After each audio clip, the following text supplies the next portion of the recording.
All right, so the next part of air frying goodies, I'm going to show you how to make some crispy tenders. And what I have here is I have 2 packs of, you can just do 1 pack, depending on how many people there are. But my kids will probably make a sandwich out of this tomorrow for school. So I'll make an extra. But I cut the tendon out of all the tenders, salt and peppered, and put some seasoning salt seasoning on it, and they've been sitting for about 10 minutes or so. So there's another thing that we like to do with the Chick-fil-A way, the do-it-yourself Chick-fil-A. And if I remember ahead of time to marinate in pickle juice and milk, then do this, it tastes a lot like Chick-fil-A. But tonight we're going to have just a little zesty crunch. So what you do, and oh, I'm sorry, what's in here? All right, we have just flour. And I seasoned up the flour with salt, pepper, about a half a teaspoon of garlic powder, half a teaspoon of onion powder, and salt and pepper. Yep, okay. 3 eggs, about a tablespoon of milk, salt and pepper, and then breadcrumbs. And these are seasoned breadcrumbs, but I went ahead and added about a half a teaspoon of seasoning salt, half a teaspoon of onion powder, and a half a teaspoon of garlic powder. It smells really good. If you like yours, spicy, then spice them up here with whatever spicy seasoning you like. You can put some spice in the flour. You can put some spice in your egg. You can put some spice in the last part. Just depends on how spicy you want them. Tonight, we're just going to go with the low spice. All right. So then what you do is you just coat it in the flour. You shake off the excess, so there's like a very thin layer, and you just give it a little bath in the eggs. Oh, I'm so happy to have these little tiny tongs.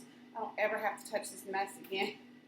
And push it down into your breadcrumbs, both sides, and that's it, okay?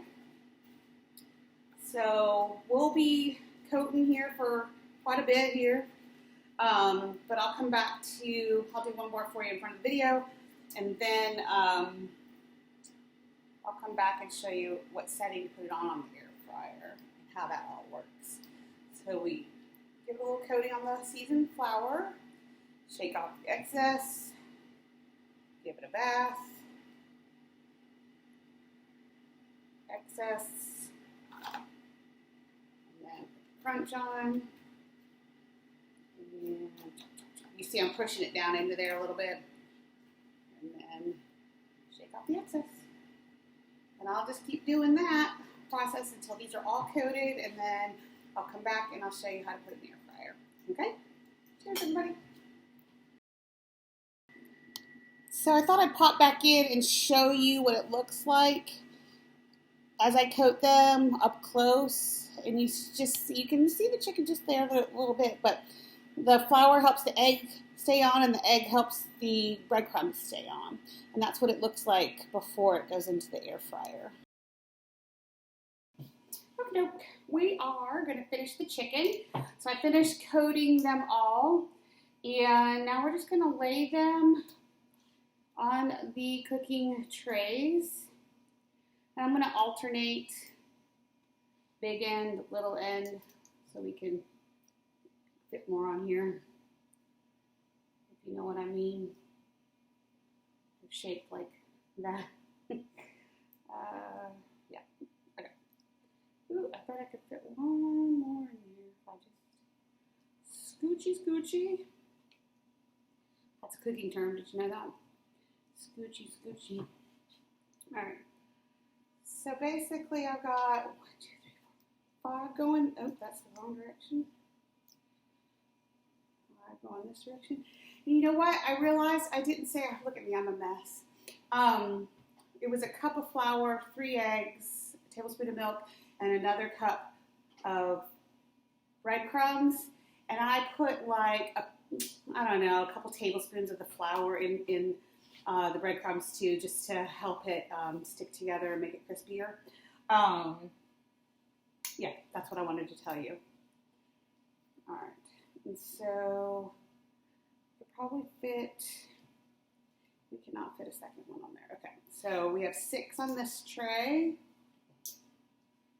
How many will fit on this one?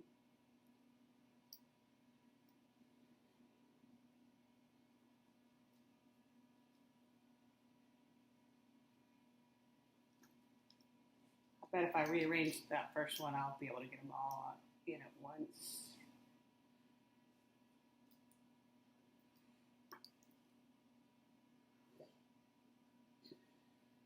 Maybe not. Whoa, it's gonna be tight. Guess what? I am. That fits. It's gonna fit. There we go. All right. So let me show you up close what they look like. All right. All right. So again, we're gonna switch in between in the middle. You can set the whole time you want, and it beeps at you at the halfway point. I sometimes go off and do other things in the house and miss the halfway beep sound. So if you're like me, just do halfway. It'll finish. It won't cook anymore, and then you can come down and switch it. So again, I'm going to turn to air fry, and we're going to do. We're going to do 8 and 8 again. 8's my magic number. My husband says do 4, because the booklet says 7 minutes, 8 minutes, 9 minutes, and it's not enough. All right, so we'll do 5 and 5, and we'll see where we're at after that, and then we can always stick the thermometer in, see if it reaches 165. We can also see if it's crispy or brown enough on the outside. See, some people don't like theirs as crispy as we do in our house. So there's that. So let's go with the lower side. Then that way you can see a nice golden rather than the dark golden. All right, so 5 minutes, and then we'll switch them again at 5. Okay? All right, see you back here in a second. All righty. So the first 5 minutes on the chicken tenders has just beeped. We're going to check these out. We're going to flip them, the trays, not the tenders themselves, but you can see that there is a little golden brownness starting to happen. Yep, okay. Okay, so I've flipped the trays. I'm going to put it back on the air fry, and we're going to do another 5 minutes, and we're going to, oops, let's cancel, that says 25.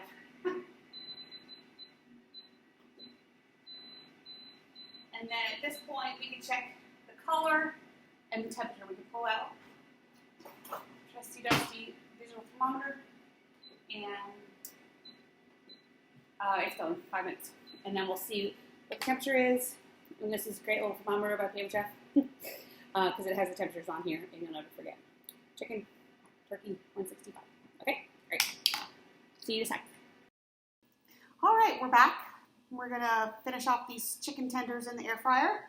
So our second 5 minutes is up. We just finished flipping the trays at the first 5 minutes. And we're going to check out the color. Yeah, they're not golden enough for me. Let's check the temperature and see where we're at. If it's 165, they could be done.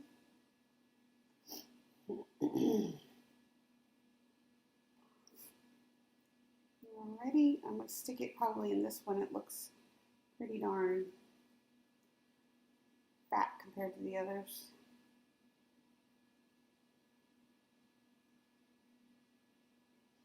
And it's not. They're only at 139. So I'm going to do another 5 minutes.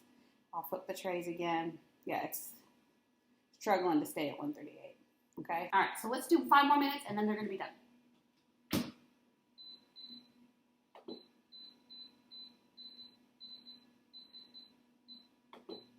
There we go. All right, we're back. So we've just done our third round of 5, and we're going to check the temperature and stick our thermometer in. And we're at 1.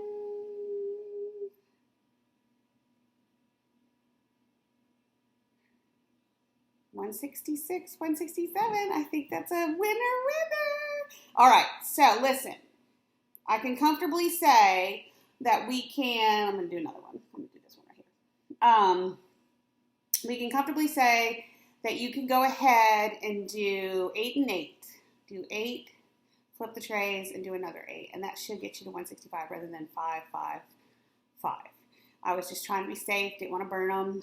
Didn't want them to be too overdone or too underdone. Okay, so I think 16 minutes, 8 and 8, or if you want to be super safe, do 9 and 9, and then you'll be very golden. It'll be very nice golden on all of them, and you'll make sure that you reach that 165 in case you don't have a thermometer. Okay, 8 and 8 or 9 and 9.